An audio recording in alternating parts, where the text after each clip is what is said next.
Hey, hello, everybody, and thanks for coming.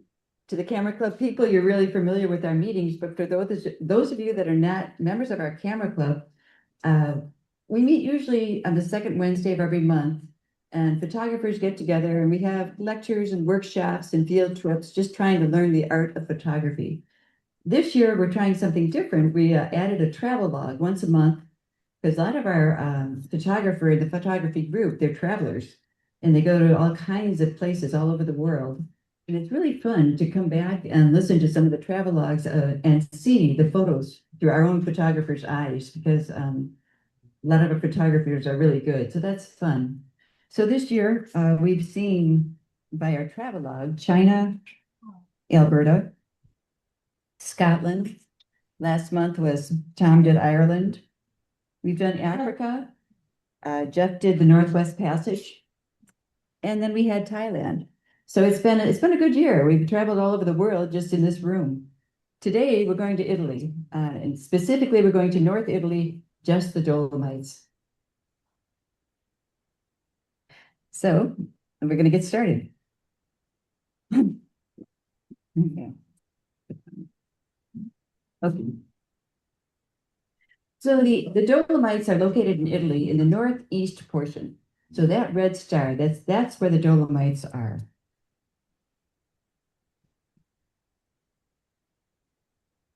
That's where the #1 tennis player in the world is. And Yannick Sinner is from that area. In fact, he's from South, of course. All right.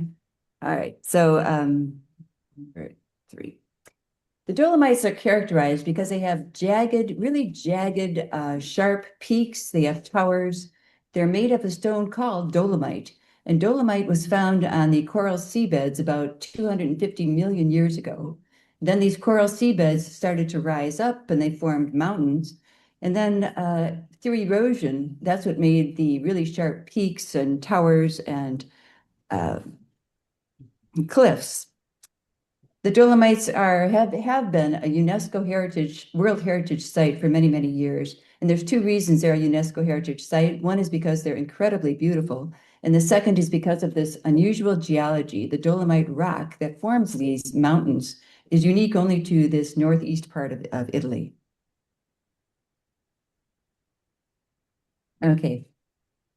Why did we ever get interested in the Dolomites in the first place? Well, before I get into that, I just want you to look at this picture. And if you may have seen this picture before, because it is the poster child of the Dolomites. This formation is called Tre Cime, and it's near Cortina. And every time you try to Google or look up the Dolomites, this is usually what pops up.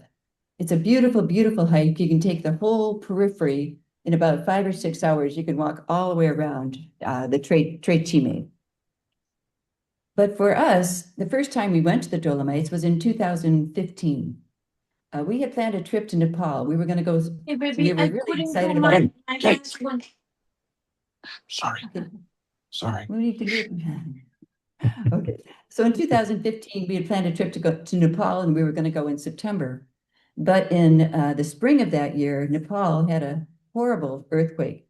Kathmandu, it was in Kathmandu. It was a 7.8 earthquake. 9,000 people lost their lives. So there was obviously no touring to Nepal that year. But Bill had been reading up on doing via ferratas, which I had no idea what they were, but Bill thought, he's reading this, you can do a via ferrata in the Dolomites, and it's like climbing mountains without having to be a mountain climber. So that sounded good to Bill. And that's what we ended up doing. I started doing a lot of research about where the Dolomites were, what they consisted of, what the hikes were like. And as we did the research, this is that area I showed you in northern Italy. This is the road that goes all the way through the Dolomites. And it starts in Bolzano and it goes all the way east to Cortina. That area is only about 40 miles long as the crow flies. But that's a road they built all the way through the Dolomites. Between Bolzano and Ortizi, the road's not bad, but beyond that, it's a lot of places. There's only 2 lanes. It's very squirrely. You can have a lot of switchbacks. It goes over huge high passes. So it takes a long time if you were to do Bolzano to Ortizi and try to do that in a day.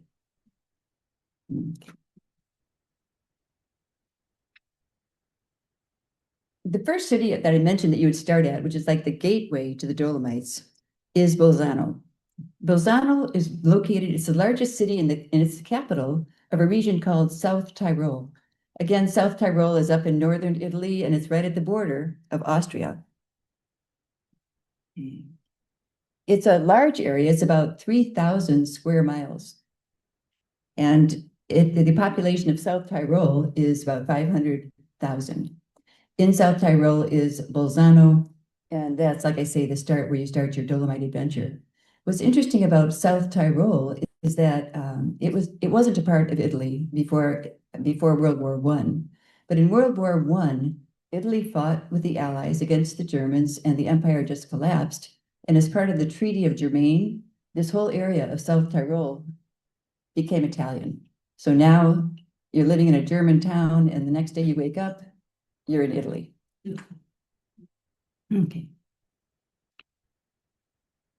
So they tried to make this area more Italian. So in 1920, Mussolini started changing all the names in Bolzano. Every street, town, city had Italian names or had German names, and he tried to change everything to Italian. So people that lived there, they were all German, and they didn't want to change their names to Italian for anything. So it was years of conflict between the Germans and the Italians that want to be Italians. So they came to a compromise, and now they have both names. So every city, every town, every street has two names. They have their Italian name and they have their German name. And that really gets confusing when you're trying to plan a trip because the names aren't even remotely alike. Like South Tyrol, that'd be Sud Tirol in Italian, and it's Alto Adige in German. They're not anything alike, but the maps will have both names. So that's really helpful, most of the maps. So that's helpful. But when you go there, you have to expect that all the towns along the Dolomites always have two names. So this is Bolzano. This is where we're going to start our trip. And it's like I mentioned, it's a gateway to the Dolomites. It's a kind of a medium large city. There's 108,000 people in Bolzano. You can get to Bolzano. We've gotten there from Munich. You can fly into Munich and then drive down to Bolzano, or you can go into Milan and go north. Last year, we went from Venice and took a train across to Bolzano, but it's very easy to get to. And Bolzano has a very large train station, which is handy. So they've got universities, they've got theaters, museums. It's kind of a big city, and they have all the things you would expect in a big city. So they have hotels, plazas, farmers markets, and like every city all the way across the Dolomites, they have their cathedral. Also, like every block, they have gelato shops. And we really fell in love with our gelato. It's so good. So this is my sister and Bill last year enjoying the gelato. Now, when you stay in the hotels in Bolzano, you stay in a hotel, they will give you a free bus pass. And the first couple of times we never took advantage of that, but last year we did. We did rent a car. We parked it at our hotel in Bolzano, and then we thought, let's try the bus system. And it's great. It's very sophisticated. It's on time. We liked where we were staying, but we would get on the buses and go to the next town over for a day, go up and hike, and come back to the same place again. So the bus system was really good, and it was all free. The other thing they give you when you stay at the hotel in Bolzano is they'll give you a free pass for their gondola. The gondola is huge. It goes way up high in the mountains, I think 8,000 or 9,000 feet. And it's a long 20 or 25-minute ride, and you're going over all these vineyards and farms and castles, and it's just a beautiful ride to get to the city at the top of Bolzano, and that's called Sopra Bolzano, which means top of Bolzano. And so once you get to the top, there's a little train that's constantly running, and you can get on and off this train anywhere you want to go, and it just heads west. So you get on the little train, and you can get, like I say, on and off. You can do little hikes if you want to. It's a beautiful, beautiful area. But a lot of the people, their destination when you get to Sopra Bolzano is these pyramids. These are the pyramid rocks of Sopra Bolzano, and they're very interesting. These boulders that you see that are sitting on top of the pillars, there's great big boulders. And thousands of years ago, they were sitting on the ground. And this is like a wind tunnel here. So the wind swept out from beneath the boulders. And over the years, it just kept blowing away all the clay and gravel and dust underneath the boulders, and the boulders stayed suspended in air. So it's a bizarre looking formation, but it's kind of fun. So it's one of the major attractions on Sopra Bolzano that a lot of people go to. Mm. The other major attraction that I just loved in Bolzano is this Otzi Museum. And every time we've gone to the Dolomites about 4 times, and we always hear over and over, "Did you see Otzi? Did you see Otzi?" So many people asked us, "Did you get to Otzi?" And we never did. So last year we made it a point that we're going to go to this museum and see what everyone's talking about. Well, the story is that Otzi is an Iceman, and he was discovered in 1991. There were some hikers that were hiking up in the Dolomites right at the border of Austria, and they came across this skeleton. A skeleton was kind of half in, half out of the water. So these two hikers thought, oh, geez, somebody was hiking, got lost, you know, died from exposure, and this is some poor hiker. So they notified the authorities, and the authorities came and they, you know, took Otzi to town, and then they started studying this skeleton. The more they studied it, the more they found out this was not your typical skeleton. This was the oldest human corpse that's ever been found in the world. He was born in 3300 BC. So it's just incredible that he looked like he did when they found him. So he's 5,300 years old. And when they found him, they also found near him his little bag of food. He had some clothing and there were some tools and some weapons all around him. So he was, they started doing exhaustive studies on this skeleton. They would do MRIs and CT scans and PET scans and biopsies and lab studies, every part of his body they studied. So in the end, they found out that he had 61 tattoos, and they were the poke and stick kind. So a poke and stick tattoo, you take a stick and you put it in charcoal, and then you poke it in your skin. And you either make a circular poke or you can make a line or a cross, but they're always over areas of his arthritis. So they figured this was like the earliest form of acupuncture. He was putting all these tattoos on himself because he had bad arthritis. They found out that when he died, he was 45 years old and his height was 5'4". The medical studies showed that he had Lyme disease, whipworm, arthritis. He was lactose intolerant. He had parasites, rotten teeth, and black lungs from smoke inhalation. So he was kind of a medical mess. And it just amazes me that they could find all that out 5,300 years later. They also studied how he died.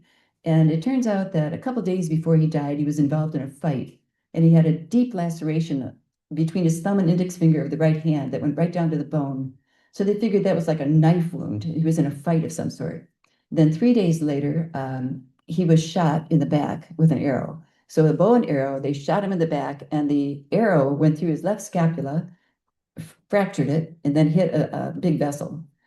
So he bled out. They also found that he either fell and fractured his skull, or else he fractured his skull in the fight a couple of days ago because he had some brain injuries too. So it was like the first murder mystery that they were able to solve, and everyone was very excited about that. So how did it happen that he was able to be so well preserved when no one else ever has been? It was just a whole combination of lucky factors that came together. First, after he died, he froze rapidly because he was, in very cold weather. He was at high altitude, and he also had fallen into a gully. So all those things helped protect him. It snowed right after he died, so he was covered with ice and snow. So he was essentially freeze dried. And then years later, a glacier came over him and covered him up. So he couldn't get the scavengers, the oxygen, and the microbes, which usually would break down a skeleton. They couldn't get to him. So that's why he's so well preserved. So he's proven to have a lot of just incredible information for research scientists that like to study how people lived in the Copper Age. Today, if you go in this museum, on the second floor, the whole museum, it used to be a bank, but the whole museum is devoted to Otzi. And on the second floor, there's a great big square room. And you can walk, he is in the middle of the room, suspended like on a glass table. So it just looked like he's floating in the air in the middle of this room. And you can go all around these plexiglass windows and look at him from every angle you want to. He's kept at the same temperature that he would be at if he was under a glacier, and 100% humidity. So they try not to bother him too much, but they're always testing and making sure that he doesn't deteriorate any further. The other parts of the museum are dedicated. I mentioned that he had his clothes. They found a lot of his clothes and his pants and his trousers, and his feet were just covered with hay and then wrapped in animal skins and then strapped down. So they were all tied together, and that's what they were hiking boots. That's what he used for hiking. His trousers were animal skins, his tunic was animal skins, and he has this longbow that he used for hunting. They made this replica of Otzi, exact replica of what he would have looked like if he was living. And it took a whole team of forensic scientists, and they spent over 2,000 hours creating lifelike Otzi. And he's standing on a platform, a circular platform. Again, you can walk all around him, you look at him, and the skin is just incredible. His skin just looks, I mean, it looks like you could talk to him. He's just looking at you, and you just think he's going to talk to you. It's so lifelike. So if you're in Bolzano, it's amazing. You really should go to the Otzi Eisman Museum. Or on Nova PBS, they have a documentary, and they have I've heard podcasts about Otzi, so you can do a podcast or you can do a documentary, but it's fascinating. All right, so that's about all there is in Bolzano, and you've arrived in Bolzano. Now you're going to get ready to go on your hiking trip. So we're going to head east. On the hikes, number 11. Okay, there's multiple towns between Bolzano and Cortina. There's all kinds of towns. And when I was researching, or we were both researching where we should go, where we should hike, how we're going to approach the Dolomites, these books were incredibly helpful. This one is short hikes in the Dolomites. I think, Allison, you have the multi-day hikes in the Dolomites, but they're great books. They break down the hikes by city. You can look up your city and see what kind of hike you might want to do. And we chose, the first year we went in 2015, we chose 8 or 9 different cities. We stayed 2 or 3 days at each place. And that map I showed you before, I meant to point out, every city has these red lines radiating from the city. And those are the gondolas or the funiculars or the cable cars. Those are your transport up into the mountains. So I don't know what came first. I'm curious if the towns came first or the gondolas. They built the gondolas and then they put a town near the gondolas. But every town you go to has ways to get up into the mountain for your hiking. So this post with the signs on it, they're very helpful. When you go pick out your hike in the book, I think I'm going to go to Locatelli, and it says it's number 101. So you find the sign and it points you. Can you see the little red house back there? Yeah, that's your destination. That's a refugio where you want to get to. So on the signs, they have lots of signs of these throughout the Dolomites. They give you time. Instead of mileage, they say time. They took the time of the average hiker, how long it would take them to get to Locatelli. It's going to be about a half hour, so they put 30 minutes to Locatelli. And then see that above Locatelli where it says Dreisinnen, that's also Locatelli. That's just German. So of course you're going to know that, right? All right. So you can plan, like I say, you can plan any kind of hike you want to do. Looking it up, you can decide the degree of difficulty, what you want to see. You can plan your hikes by today you'd probably use an app. We used books and maps when we did it the first couple times. Now, you go to the Dolomites for hiking because of the views and how beautiful it is. But the second best thing about these hikes are the refugios. The refugios are fantastic. You have any hike you do, you want to plan to include a refugio there because they're waypoints. They have refugios where you can go and get a meal in the middle of your hike. You can socialize with other people. If you want to stay overnight and continue your hike tomorrow, you can do that. Probably should reserve ahead of time, especially these days. But the refugios are really fun places just to refuel. So there's lots of refugios, lots of shapes and sizes. They can be very rustic, old, and the refugio we stayed in had a whole row of bunks. This was that's my bed, number 2 there. So, but there's cots all in a row, and pretty rustic, yeah. But these cats, you'd think you'd have a hard time sleeping so close to strangers, but if you're out hiking all day and then you have a big meal, it's like if you have earplugs, you're golden. You sleep all night, so it's great. Other refugios, thanks to Misty, we found one that was incredible. This is Misty and Allison. They've been with us over here. So, anyway, Misty found us a gourmet refugio, which was just incredible. It was, that's not it, is it? No, I don't have a picture of it, but it had gourmet food and it had semi-private rooms and you didn't have to share the bathroom with 40 of your best friends.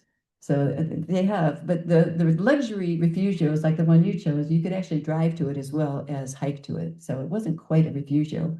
Most of the other refugios, they have helicopter pads and they have to get resupplied by helicopter because you cannot drive to them. The food in the refugios, they don't have a lot of choices, but the choices they do have are plenty adequate. There's about 5 choices. You can always get spaghetti. You can get this beef and vegetables. My favorite was polenta with fungi, and the fungi are mushrooms, so in a wine sauce. So that was also, the food's really good. And again, when you're hiking, everything just tastes great.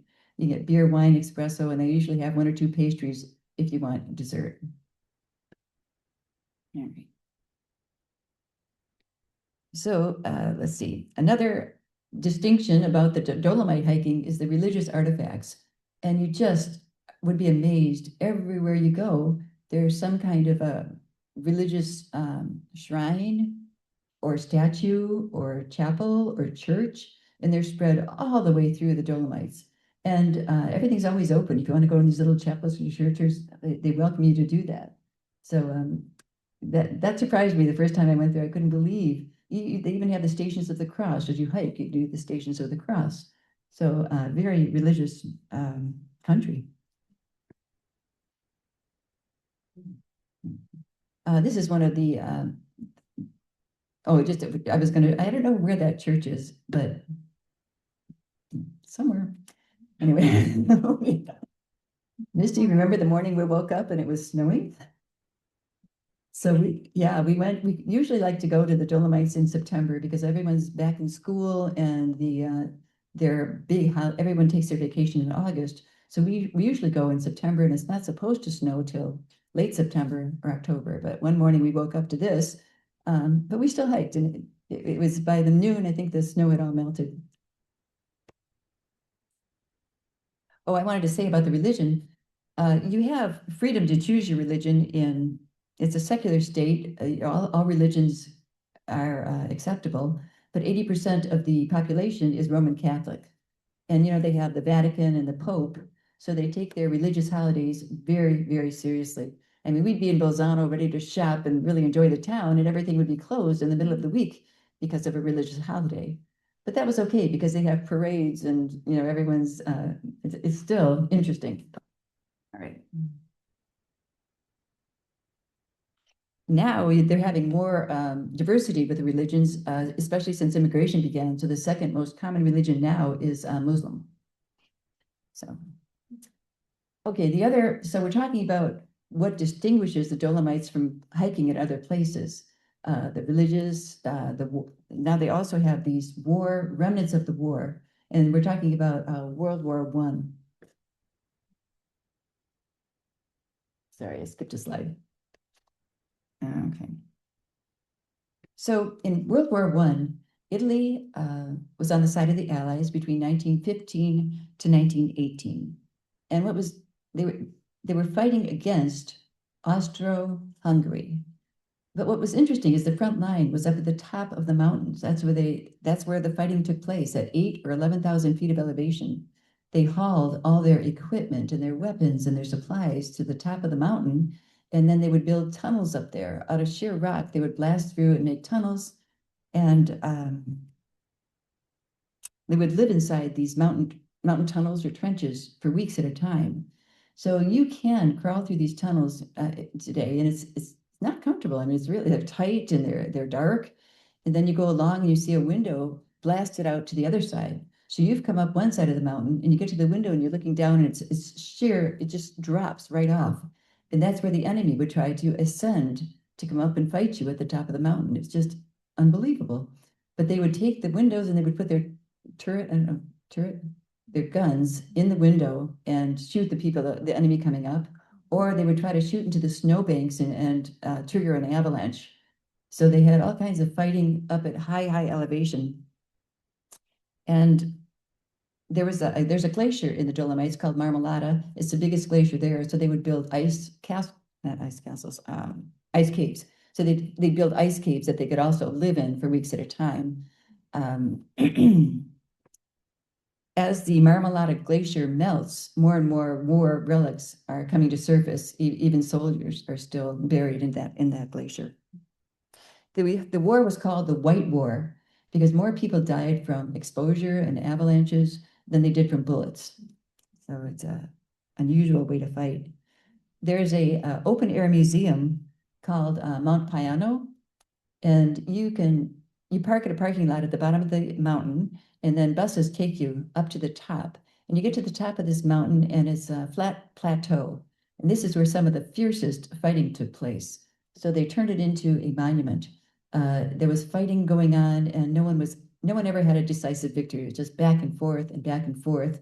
14,000 people died on this plateau over the years. So when you go up there, you walk. It's a pretty large area, and it's you walk in these trenches and you look at the tunnels and you just try to imagine what it would be like. It's cold. It's really cold, and it's just another world. But anyway, that is an open air monument that is very quiet. There's a lot of people that go and walk around there, but it just seems like it was so quiet and so somber and nobody's talking. Mount Piano. Okay, now the reason we went to the Dolomites, Via Ferratas. Like I said, the soldiers had to get to the top of the mountains, and I told you they had to carry all their equipment up to the top of the mountains. So how did they do that? They built via ferratas.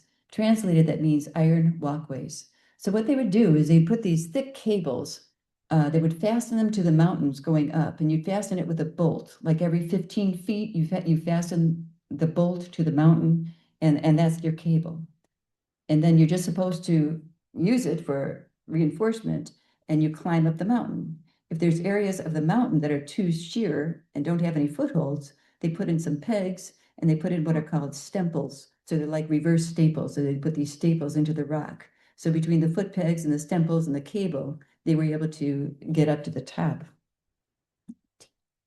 After the war, they had all these cables already in there. So the Italians thought, this might be a good tourist attraction. You know, we can get the tourists can try mountain climbing using these cables and stemples. And that's what Bill read about. So to do via ferrata, you buy a harness that you put around your waist, between your legs and around your waist. Uh-oh. Touch. Okay. All right. And then the harness has two ropes. They're about 6 to 8 feet long. They attach to your harness, and then on the other end of your rope is a carabiner. And then you have two ropes with carabiners. You hook those into the cable, and then you just try to climb the mountain as if they weren't even there. So you try the best you can to climb the mountain. When you get to a bolt, you unhook your carabiner, you put it on the other side, and then you unhook the second carabiner and put that on the other side of the bolt. You never want to unhook two carabiners at the same time because bad idea. So anyway, that's how you just keep going and going and going. Now, when you're choosing which via ferratas you want to do, they also have a book on via ferratas. So you can choose, there are two grades you give a via ferrata. One is for degree of difficulty, and these can be really, really hard because they're very steep. And a one would be very easy. Like the second year we went for via ferratas with you guys. One we did up and one we just went down a via ferrata to a waterfall, but it was fun. But the second grade you get for a via ferrata is for exposure. So if you were to get caught on your via ferrata in a thunderstorm, if you're on a 5, bad idea. So you really want to check the weather forecast carefully before you would want to go on a 4 or 5 exposure via ferrata. Is that a 4 or 5? What hill is on? That probably was. That was the first year. Yes, I probably is. Now, I had to put this picture in of Mary. I mean, one of the hardest via ferratas I did, and we were almost to the top, and it was really steep, and I was really short of breath, really tired, and I look over, and there's Mary.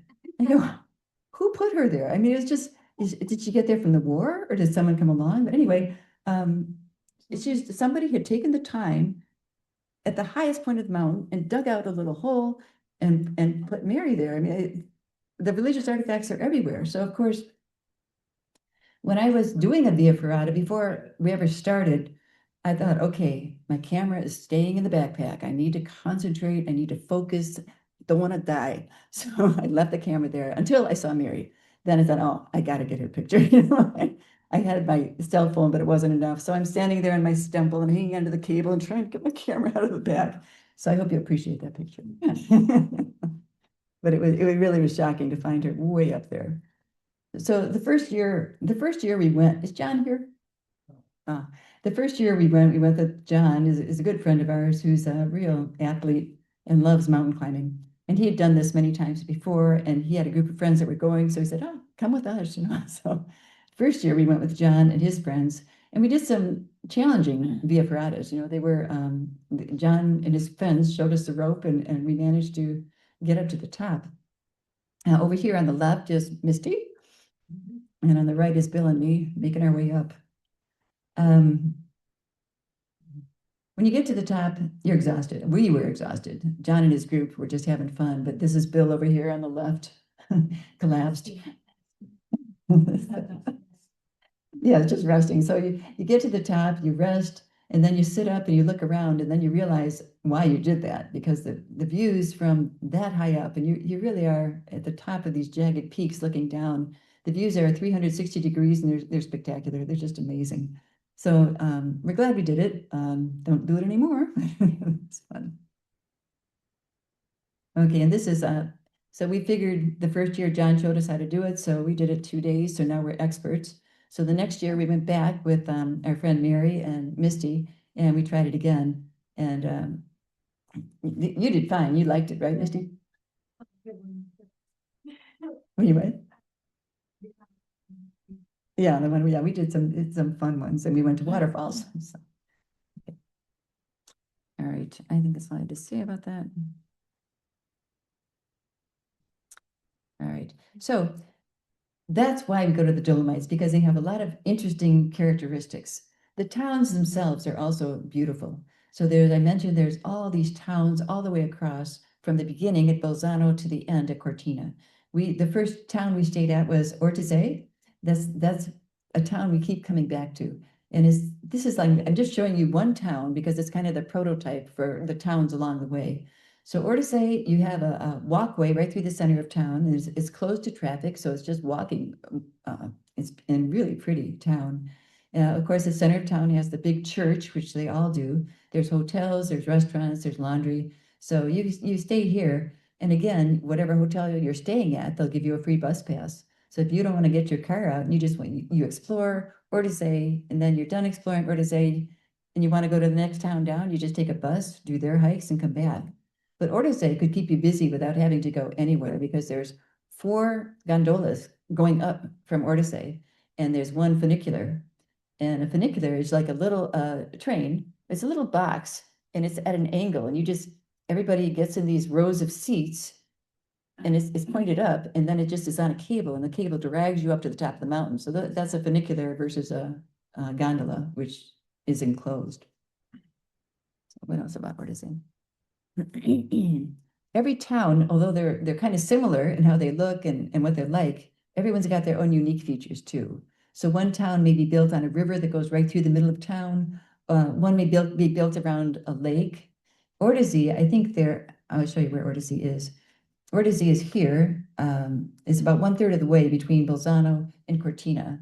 But once you drive past Ortizay, that's where the road gets really gnarly, you know, and slow, and going over passes and stuff. So if you stay in Ortizay, you can go, if you have a rainy day or a bad weather day, it's not a bad drive to get back to Bolzano and spend the day in a museum or indoors if you just can't go outside that day. So we really liked Ortizay. We've gone, like I told you, 4 times, and we used to go to multi towns, you know, the first couple of years. But last year we went and we just stayed in Ortisei because that was good enough. You know, we had the bus pass. A couple times we went to next door neighbors, Selva, Katarina, but it was just fun staying in one place. The hotel we stayed at, oh no, the unique feature about Ortisei, I told you all these towns have kind of unique features. Well, the feature of Ortisei is their woodworking.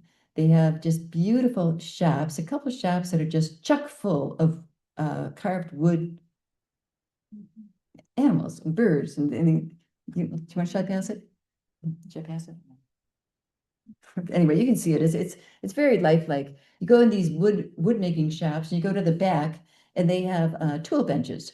And it's like an old boys club. You know, there's all these old guys with their pipes and they're sitting back there just, you know, whittling away and talking and, you know, just spending the day together. So they'll carve all these little birds or religious artifacts or cuckoo clocks, and they're all doing some carving and you can watch them and they're very talented. Then they hand off their animal to the next guy and he's the painter. So by hand, they paint all these little wooden, and I gave this to Leslie and I wish I would have kept it. So anyway, that was the special feature of Ortisei. 24. Okay. This was a hotel we stayed at, and usually I go to booking.com and I put in a few filters and it gives us a hotel, and that's usually where we end up staying.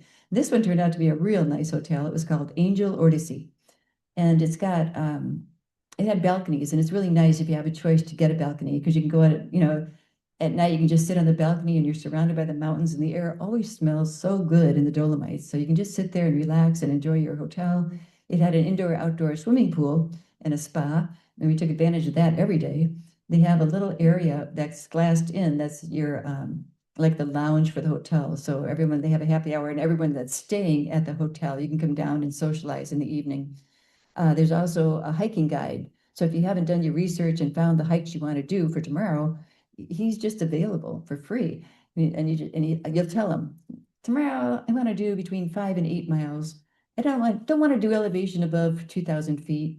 I want to make sure we get to some refugios. You know, you just tell him your kind of wish list, and he knows the hikes like the back of his hand. Says, I got the hike for you, and he'll tell you this guy. And all the gondolas that you go to are walking distance. So you go to the base of gondola, you go up.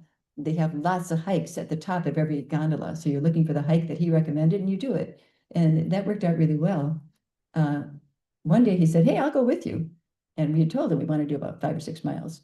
So he went with us, and 9 miles later, we're still in these mountains. It was a beautiful hike, but it was a tough one. Okay, let's see. All right. So, I didn't want to do that yet. I want to tell you what I'm going to do here. I didn't know how to present the towns going from Bolzano to Cortina because they are all kind of similar, but not. And I thought it's going to be really boring if I show you this town and this town and this town and this town. So I'm not going to show you any of the other towns. Just Ortisei is your prototype town, and picture that over and over again until you get to Cortina. There's a video at the end where I'll show you the part that we missed. It's a 4-minute video that you can watch and just see what the hiking is like between Bolzano and Cortina. So now we're going to go to Cortina, which is kind of the other end of the Dolomites. And you've probably heard of Cortina.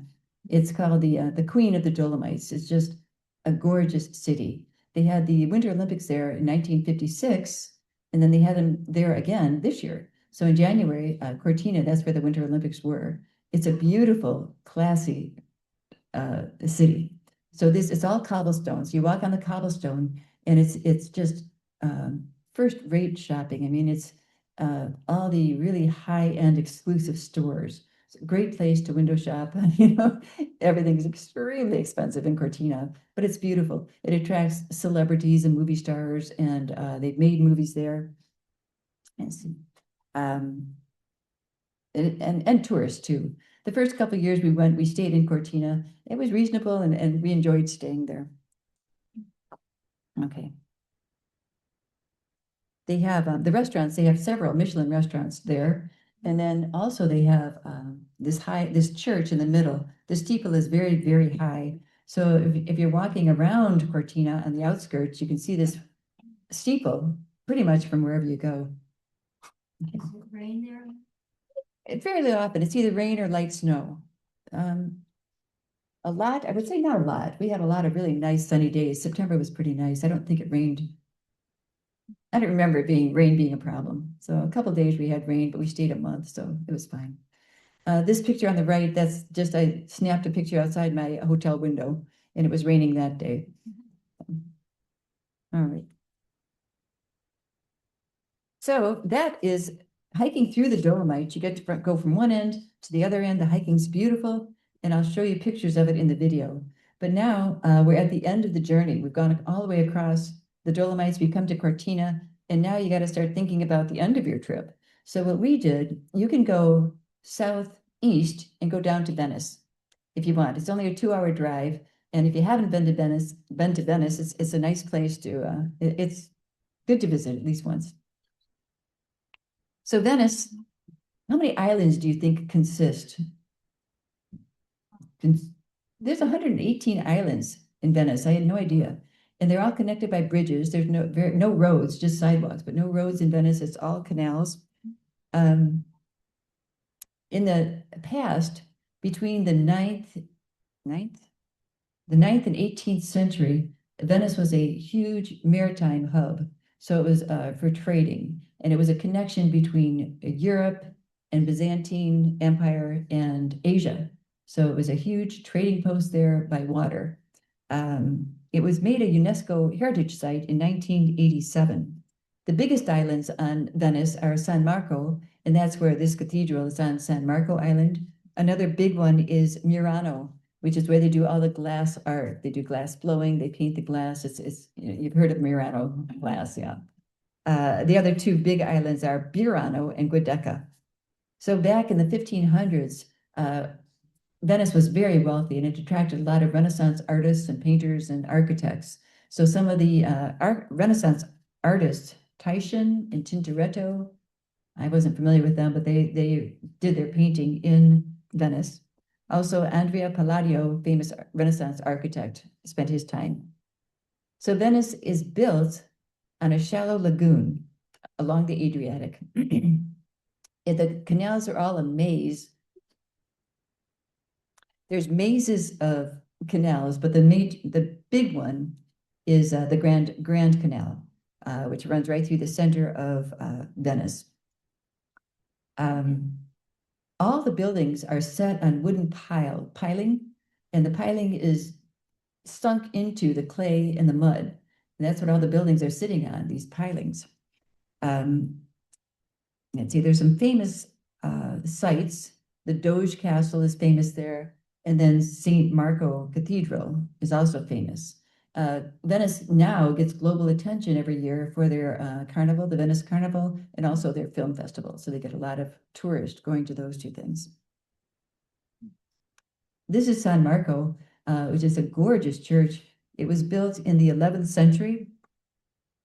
And the facade on the outside, it's all marble, and there's arches, there's sculptures, and there's columns. And the inside, it just glows with just gold mosaics of biblical scenes. So it really glows on its own because of all the gold in there. It's a beautiful, beautiful church. Okay. Now, what we really enjoyed in Venice, one of the favorite places we went this is the Peggy Guggenheim Museum. We just loved this. Peggy Guggenheim was a collector of modern art, and she bought modern art, and we're talking 20th century, yeah. 20th century art, she brought it to the forefront. So she was really championed like Jackson Pollock and Max Ernst. She even married him for a short while. She was an unusual woman. She was very wild. She had bohemian taste. She was very rich, but she just led a very wild, promiscuous life. You can watch documentaries as well on Peggy Guggenheim. But she was huge in assembling the most important modern art collection. So this was her house on the Grand Canal in Venice. And then when she died, they put all the art that she'd been collecting over the years, they put it into her house and made it into a museum. So it's a world-renowned collection of Cubism, Surrealism, and abstract expressionism. And it's the most celebrated cultural spot in Venice. When we went, the day we went, we got there at maybe 9 to 10 o'clock in the morning and said we'd like to tour. And they said, okay. They gave us 2 tickets. They said, come back at 12. And so we came back at 12. There were no line. We just walked in and they gave us our headphones and they let us spend as much time as we wanted in this Guggenheim Museum. And we spent hours there. It really is a great museum. Now I have a feeling there would be long, long lines to get in. So serious problems with Venice. One thing is the flooding. They've had so many floods in the last 20 years, lots and lots of floods. And there's three reasons for that. One, the sea level is going up. So as sea level rises, it floods more. Two, there's a lot more storm surges than there used to be. So there are a lot more storms and the higher water. And the third one is Venice is sinking. So it's sunk like six inches in the last decade. So they're trying to prevent the floods from happening. So in 2020, they built a system called the MOSE, M-O-S-E, and it's a collection of gates that go all the way around the city that can open and close. So if there's a threatened flood, they close the gates and it can prevent the water from entering into Venice, even up to a 10-foot high tide. So it's really working well. From 2020, it's prevented a lot of floods, they say. So that's good. But it's only going to be good till 2050. They said for some reason it's not going to work anymore after 2050, and I don't know why. But so they're going to have to come up with another plan for that. Now, the other major problem with Venice is it's a plague of over-tourism. It's just a thing. It was nothing like this. The couple times we've been to Venice, it was nothing like this. But now Venice and a lot of other popular places are just, since the pandemic, just really tourism has just gone crazy. So in Venice, they're getting right now 110,000 visitors a day, 30 million a year. So it's just overwhelmed all the resources they have. It's made life for the residents miserable. You know, it's just really diminished their quality of life. The large cruise ships come into the lagoon, and the cruise ships and the boats have seriously polluted the water there. There's a lot of demand for short-term rentals, but it's driven the price of housing way up. So it's driving the locals out of town. So 70 years ago, the population of residents in Venice was 150,000. Today it's 48,000. So the fear is that Venice is going to become like a theme park, like a Disneyland, you know, like all the, it's just, that's sad. That's really sad. But they're doing they're doing what they can. Right now, there's 8,800 Airbnbs, 8,800. It's just not that big. So they're doing what they can. They've come up with some kind of plans to help Venice. They're charging people to go across the bridge to get into Venice. It's going to cost every person in the car €5. Also, they're limiting the number of cruise ships that can go into the lagoon. They're putting into effect sitting bans. So they have surveillance cameras all around Venice. And if you sit too long, they're going to move you along. So you can't sit too long. They're going to start instituting daily quotas. So once a certain amount of people go over the bridge into Venice, they're going to close down entry into Venice. They're restricting tourism groups to 25 or less. And they're also trying to restrict the accommodations. So they're doing what they can. We'll see if it works. Okay, so let's leave Venice. Let's go back to the Dolomites. Okay, that's essentially the end of me talking about the Dolomites.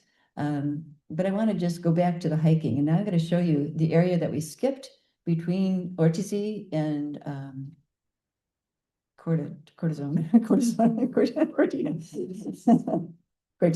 So we're gonna show a video of the area between there, and this is just the types of hikings that we did. And truly, the hiking in the Dolomites is just soul stirring. It's just so just beautiful, and the things that you can see, the religious artifacts are interesting. The refugios are great. You want to try a via ferrata? It's another way of seeing the Dolomites.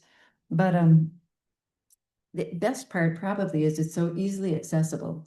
So if you go to the Dolomites and you can take buses to get anywhere, you can get the gondolas, everything is very easily accessible. And I think that's what makes the Dolomites really special.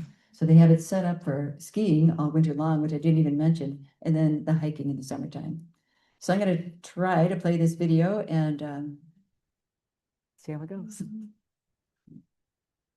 That worked.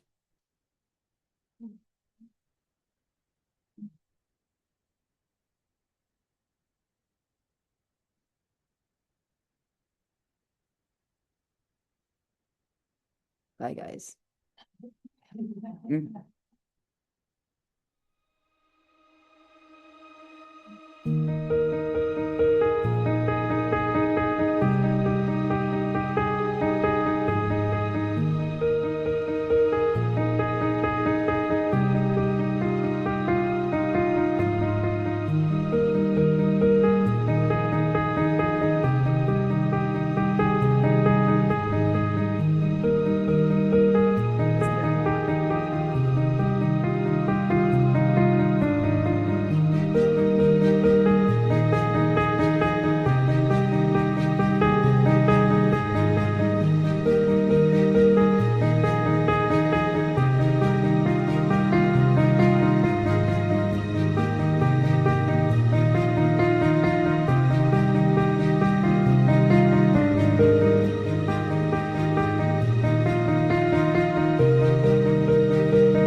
I don't bite.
All right, so.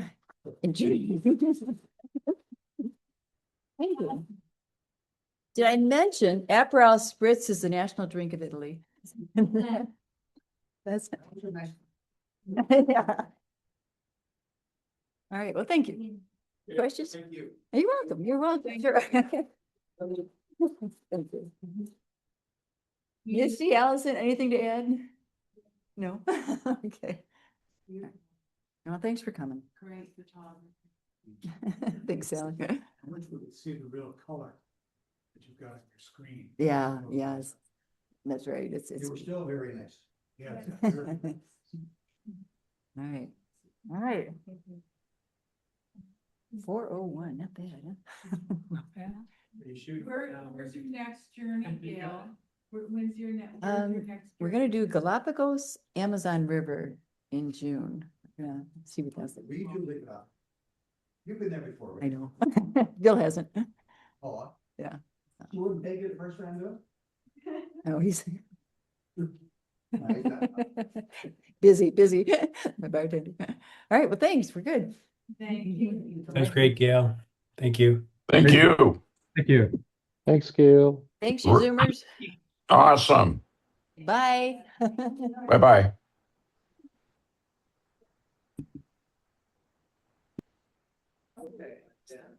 Wonderful trip. That's a wonderful trip. Yeah, it's always a wonderful trip. Thank you. For inviting us.